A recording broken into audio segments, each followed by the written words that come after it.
હવે તો આ લગ્ન ગેરકાયદેસર છે. એક વખત હર્ષવર્ધનને આ ઘરમાં આવવા દો, પછી નક્કી કરીશું કે આ ખોટા સંબંધોનું શું કરવું છે.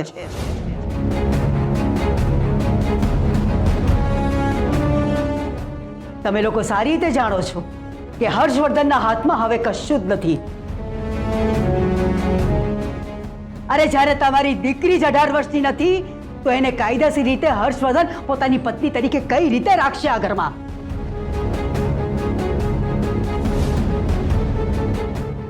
તમે લોકો નીકળો આ ઘરમાંથી.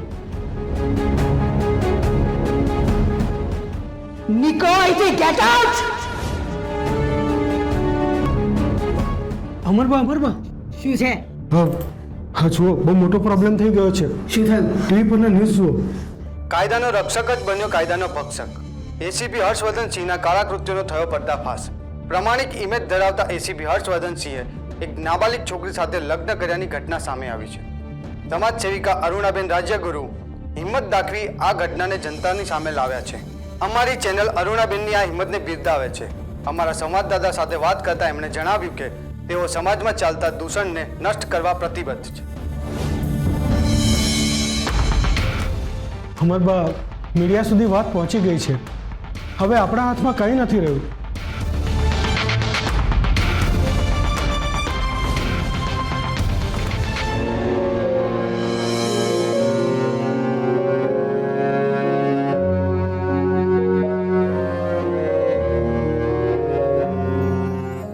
સર, બહાર પરિસ્થિતિ બહુ જ ગંભીર થઈ ગઈ છે. મહિલા સંગઠનવાળા ગમે ત્યારે મોરચો લઈને આવી શકે છે. એટલે અમને તમારી કડક સિક્યુરિટીના ઓર્ડર્સ મળ્યા છે. હવેથી અમે તમને દરેક વ્યક્તિને નહીં મળવા દઈ શકીએ. તમારે જેમને મળવું હોય એ લોકોના નામ આ ડાયરીમાં લખી આપો. અમે એટલા જ લોકોને મળવાની પરમિશન આપીશું. એડવોકેટ ઉમેશભાઈ, દશરથ કાકા અને અર્જુનસિંહ. સર, આમાં તમારી મધરનું નામ નથી લખ્યું? એ નહીં આવે, અને આવશે તો એમને પણ નહીં ગમે. ખાલી આ 3 જ વ્યક્તિઓ મળવા આવી છું. Okay sir, as you wish. એક રિક્વેસ્ટ છે કે સર, હર્ષવર્ધનસિંહ નામની વ્યક્તિને મારે મળવાની બિલકુલ ઈચ્છા નથી, એટલે મહેરબાની કરીને એને નહીં મોકલતા. બસ સર. થેન્ક્સ. ઠીક છે. એને ભૂલવા હથેળીની રેખા ભૂસવા લાગ્યો, પણ ખબર પડી કે પ્રેમની રેખા તો દિલમાં છે.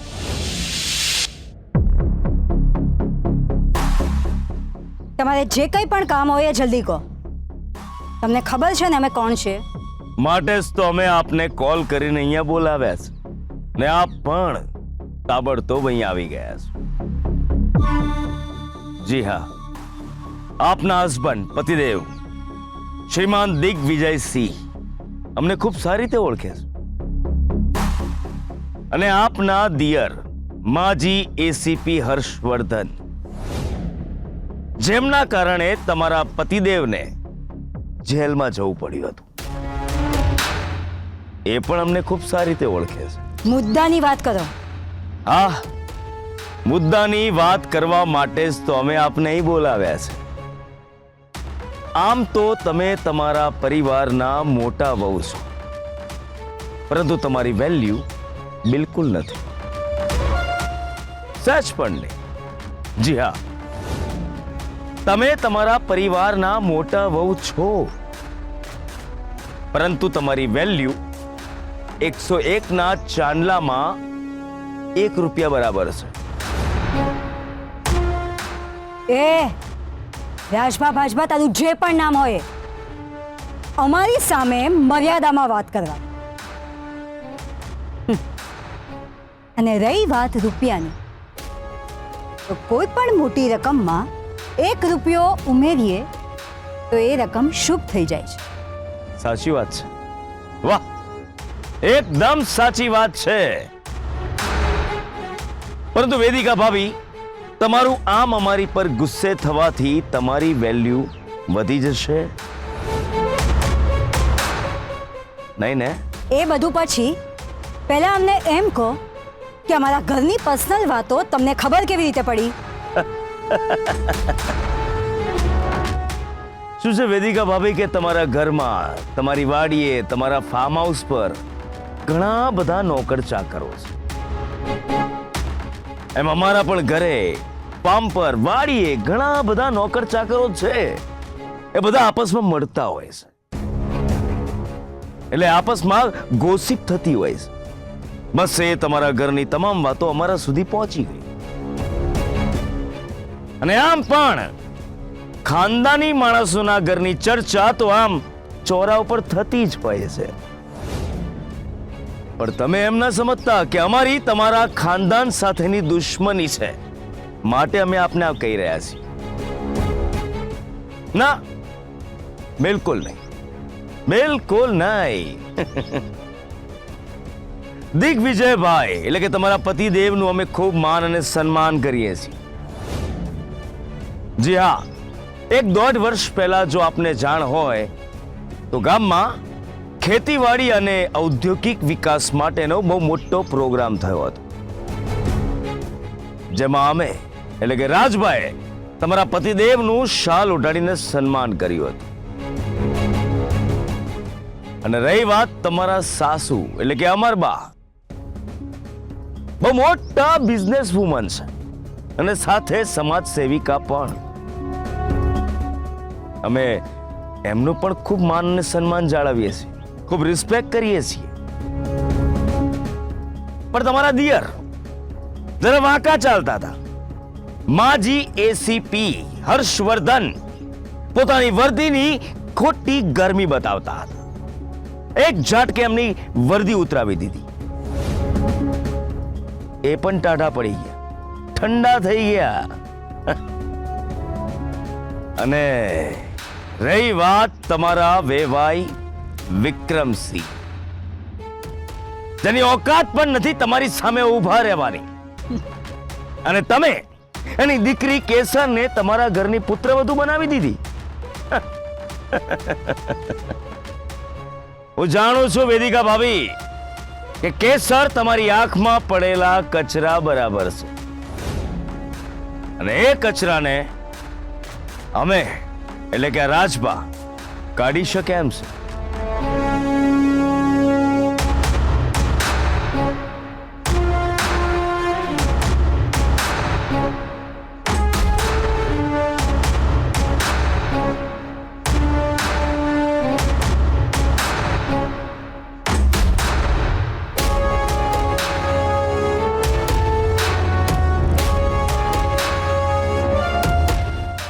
એક ડગલું તમે આગળ આવ્યા તો 2 ડગલા અમે આગળ આવ્યા.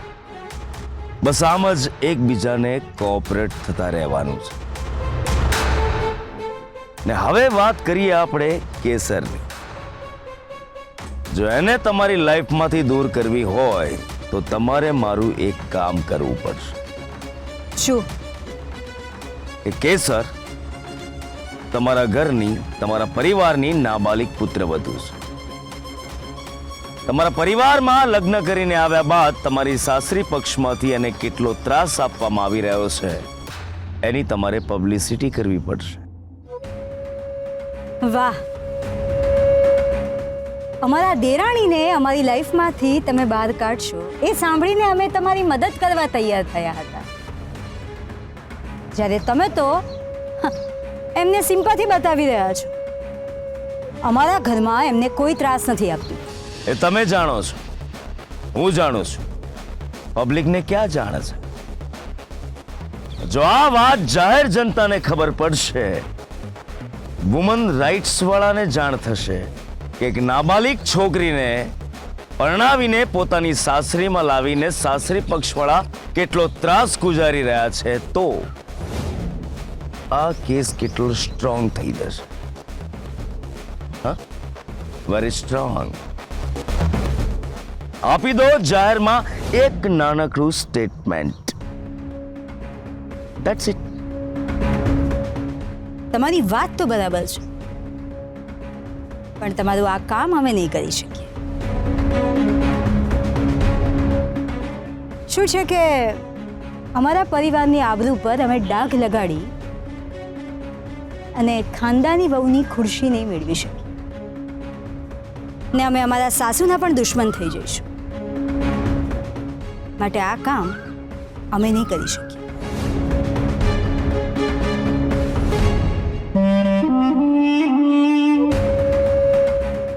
પણ તમારું કામ થઈ જશે એ નક્કી. પણ એ કામ ક્યારે અને કેવી રીતે કરીશું એ તમે અમારી ઉપર છોડી. તમારું કામ અમારું કામ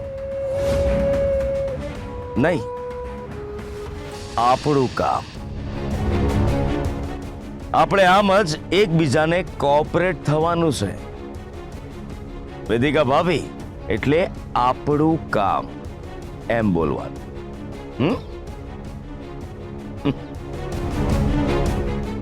જય માતાજી.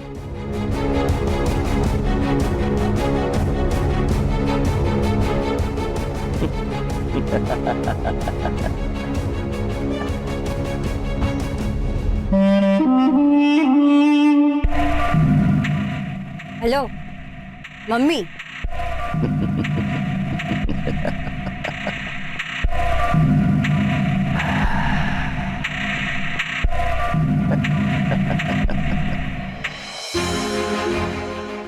કેસર મેડમ, હર્ષવર્ધન સાહેબે માત્ર આ 3 વ્યક્તિઓને જ મળવાની પરવાનગી આપી છે અને એમને ચોખ્ખું કહ્યું છે કે જો કેસર હર્ષવર્ધન નામની વ્યક્તિ મને મળવા આવે તો એમને ના પાડી દેજો. મારે એમને નથી મળવું. સો પ્લીઝ તમે ખોટી જીદ ના કરશો. પણ સર, જોશી, હમણાં જ મીડિયાવાળા અને મહિલા સંગઠનવાળા મોરચો લઈને આવ્યા હતા ને, મેં એમને બહાર કાઢ્યા ને, તો પછી મારે બધાને જવાબ આપવા પડે છે અને ગુનેગાર પોતે જ. એટલે કે હર્ષવર્ધન સર જ જો મળવાની ના પાડે છે તો હું શું કરું? સો પ્લીઝ મને શરમમાં ના મૂકશો. ભાભી, હવે આપણે જવું જોઈએ.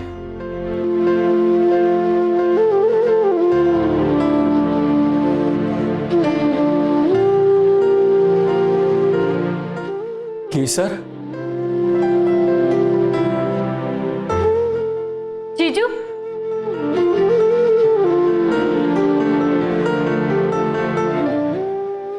કેસર તું કેમ છે?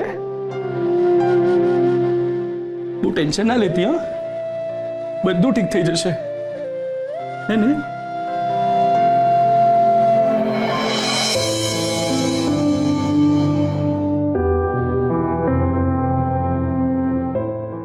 આજે નહીં પૂછો કેમ છે દીકરા? પૂછવા જેવું કઈ રાખ્યું જ નથી. ડેડી, તમને યાદ છે હું તમને મારો સુપર હીરો કહેતી હતી? ખબર છે કેમ? કારણ કે નાનપણમાં તમે મારા બધા જ દુઃખ દૂર કરી દેતા હતા. હું પડી જાઉં અને મને વાગે તો ફૂંક મારીને મટાડી દેતા હતા અને કહેતા, જો કીડી મરી ગઈ, કીડી મરી ગઈ. ભારતી આવો અને હું કુલ્ફી માંગતી તો પાછળ હાથમાં સંતાડેલી કુલ્ફી મારા હાથમાં મૂકી દેતા. કારણ કે તમને ખબર હતી કે કેસર કુલ્ફી માંગશે જ, એટલે તમે સંતાડીને કુલ્ફી લાવતા અને મને સરપ્રાઈઝ આપતા. પણ મને તો એવું જ લાગતું હતું કે મારા ડેડી જાદુગર છે. મેં કુલ્ફી માંગી અને જાદુથી કુલ્ફી મારા હાથમાં મૂકી દીધી. અમે તો બહુ મોટા જાદુગર નીકળ્યા. અને હા, સાથે સાથે જુગાડ ઉપર જુગાડ કરીને ખોટું બર્થ સર્ટિફિકેટ બનાવીને મારા લગ્ન કરાવી દીધા. તમારી પાસે તો બધા જ ટુકડી દવા હોય છે ને? મારા આ જ સ્વભાવ પર મને ગુસ્સો આવતો હતો. પણ આજે પરિસ્થિતિ જેવી છે કે ખોટું તો ખોટું, પણ પ્લીઝ કંઈક જુગાડ કરીને એમને બચાવી લો પ્લીઝ. મારા ફોજદાર મારી સાથે વાત જ નથી કરતા. વાત એ તો મારી સામે પણ નથી જોતા. પ્લીઝ ડેડી, પ્લીઝ એકવાર મારી સાથે વાત કરવા માટે મનાવી લો ડેડી, પ્લીઝ. કેસર, જીજુ, જીજુ પ્લીઝ તમે ડેડીને કહો ને કે એકવાર ફોજદારને મારી સાથે વાત કરવા માટે મનાવી લે. એ તમારી વાત માનશે, તમે તેમને જમાઈ થાવ છો ને, તો પ્લીઝ તમે એમને કહો ને. તમને તો ખબર છે ને કે ડેડી કાંઈ પણ કરી શકે છે, તો પછી કહો ને. ડેડી, ડેડી તમે તો કાંઈ પણ કરી શકો છો ને, તો પ્લીઝ એકવાર મારા ફોજદારને મારી સાથે વાત કરવા માટે મનાવી લો ને ડેડી, પ્લીઝ પ્લીઝ ડેડી એમને કહો ને કે ખોટી ઉંમર બોલીને લગ્ન કર્યા છે, પણ મારો પ્રેમ ખોટો નથી. મારો પ્રેમ ક્યારેય ખોટો નહોતો ડેડી, પ્લીઝ એમને કહો ને પ્લીઝ ડેડી. કેસર, શાંત થઈ જા. બેસ અહીંયા, બેસ. શાંત થા. હા ડેડી, તમારે કંઈક તો કરવું જ જોઈએ ને. પોતાની દીકરી માટે કંઈક તો કરવું જ જોઈએ ને ડેડી. મેં આજ સુધી મારી પાસે કાંઈ જ નથી માંગી. આજે પહેલી અને છેલ્લી વાર કંઈક માંગી રહી છું. પ્લીઝ. મતલબમાં મારી પાસે જેટલું પણ સોનું છે એ બધું તમને આપી દઈશ. મારા જેટલા પણ દાગીના છે બધા લઈ લેજો, જે કંઈ પણ છે બધું લઈ લેજો, આ મંગળસૂત્ર પણ લઈ લેજો પ્લીઝ. પણ એકવાર એમને મારી સાથે વાત કરવા માટે મનાવી લો ડેડી, પ્લીઝ. ફાસ્ટે પ્રેમની કુપડ ફૂટશે તો જિંદગી જીવી જશે. Please daddy, please please daddy, please. Kesar, શાંત થઈ જા. શાંત થઈ જા. તમને બંનેને સાહેબ બોલાવે છે. મને બધાના સાથે સ્ટેટમેન્ટ લેવાના ઉપરથી ઓર્ડર્સ મળ્યા છે, એટલે મેં તમને બધાને અહીં બોલાવ્યા છે. આવો.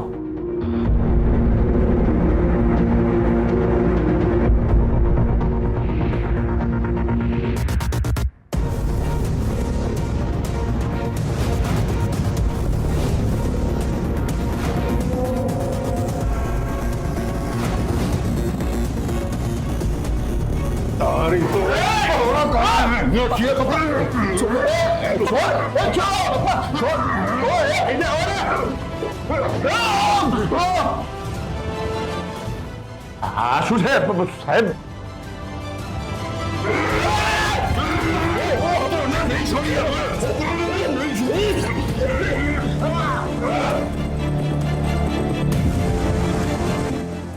આ પોલીસ સ્ટેશન છે એટલે તું બચી ગયો. એકવાર બહાર મળ અમને. ટુકડા ના કરી નાખીએ ને તો કહેજે અમને. મને બહાર લઈ જાઓ અહીંયાથી.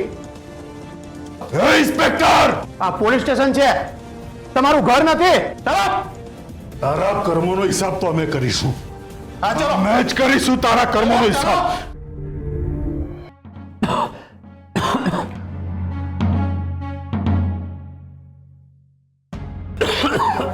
પપ્પા, લો પાણી પી લો.